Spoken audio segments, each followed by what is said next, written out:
Party Lokesh గారి యువగలం యాత్ర జరుగుతోంది.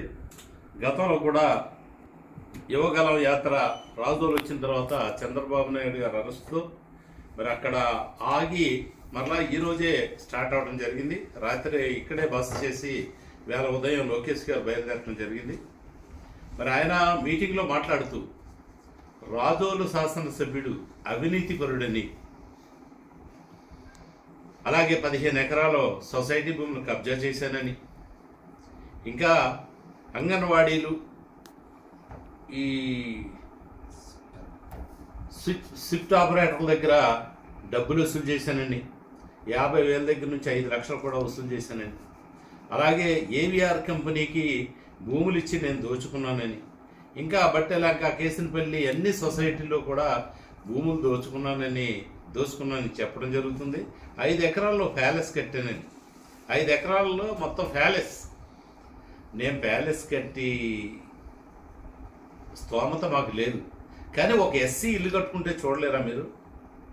అలా బుద్ధి ఉందరా లోకేష్ నీకు? నువ్వు మనిషివా పశువా? నీకెవడో పోరంబోకు రాసిచ్చిన దాన్ని నువ్వు మాట్లాడతావా? ఆడెవడో రాసిచ్చేస్తే నువ్వు మాట్లాడేస్తావా? నీకు అంత జ్ఞానం లేదా? మంత్రి కూడా చేసావు, బుద్ధి ఉందరా? అందుకేరా నిన్ను పప్పునాయుడు గాడు అనేది. రే పప్పునాయుడు గాడిని మన నీకు పేరు పెట్టా చూడు, దానికి కరెక్ట్గా సరిపోతావు. ఎవడరా నువ్వు నా గురించి మాట్లాడటానికి? రాజుల నియోజకవర్గంలో మాట్లాడరా, వచ్చి మాట్లాడు. ఎవరైనా చెప్తారేమో అవినీతిపరుడని. ఇసుక దోచుకున్నానా? నీ టైంలో రా నీ ఎమ్మెల్యే దోచుకున్నాడు, అవకాశం ఇచ్చావు నువ్వు. ఇప్పుడు జగన్ ఎక్కడ అవకాశం ఇస్తున్నాడు? జగన్ ఉన్న ఇసుక అంతా కూడా పాటలు పెట్టేస్తున్నాడు. వాళ్ళ కాంట్రాక్టర్స్ వచ్చి వాళ్ళు చేస్తున్నారు. గవర్నమెంట్కి ఆదాయం వెళ్తుంది. నువ్వు గవర్నమెంట్కి ఆదాయం ఎక్కడిచ్చావు? దోచేసావు కదా నీ ఎమ్మెల్యేని పెట్టి దోచేసి నేను వెదవో నన్ను మాట్లాడతావా? ఎరా ఈ రోజు వరకు నీ పేరు నేను తీసానా? నేను మాట్లాడానా? బుద్ధి ఉందరా నీకు లోకేష్? ఇక్కడికి వచ్చి నేను అవినీతిపరుడు అంటావా? తెలుసుకుని మాట్లాడరా. కాగితం కూడా సరిగ్గా చదవటం రాదు. అమ్మఒడి ఎంతమంది ఉంటే అంతమందికి ఇస్తావా? అమ్మఒడి ఏంటది? అమ్మకు వందనం ఎంత ఇస్తావు? ముగ్గురుంటే ముగ్గురికి ఇస్తావు. ఒక్కరుంటే 15,000 ఇస్తావు, ఇద్దరుంటే 30,000 ఇస్తావు, ముగ్గురుంటే 90,000 ఇస్తావు. అది నీకు తెలిసినటువంటిది. ఆ మాత్రం రాసిచ్చినా కూడా చదవలేనటువంటి జ్ఞానం లేని పోరంబోకు నువ్వు నా గురించి మాట్లాడతావా?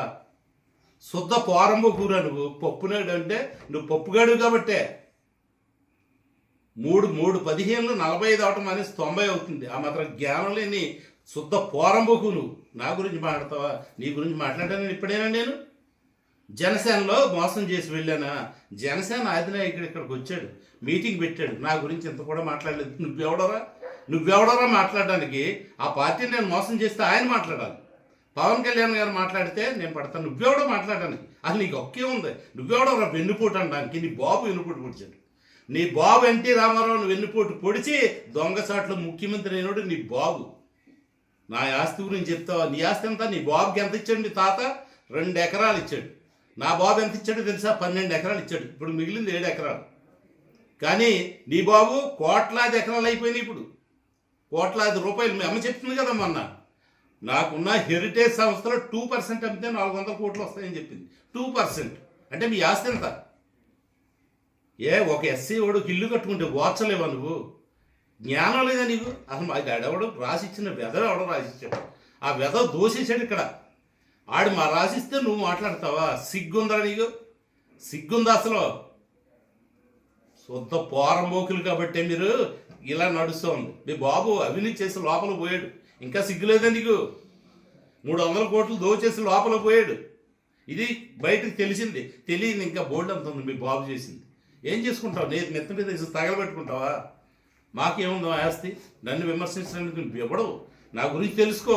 ఏం జరిగిందో రాజుల నియోజకవర్గం ప్రజలు చెప్పాలి. నేను దోచేశాను, అవినీతిపరుడని. నీ ముందు ఎమ్మెల్యే, నీతో పాటు ఎమ్మెల్యేని అడుగు. ఎవడిని అడిగినా దోచేశాడని చెప్తాడు. తెలుగుదేశం కార్యకర్తలే చెప్తారు. Please subscribe .news.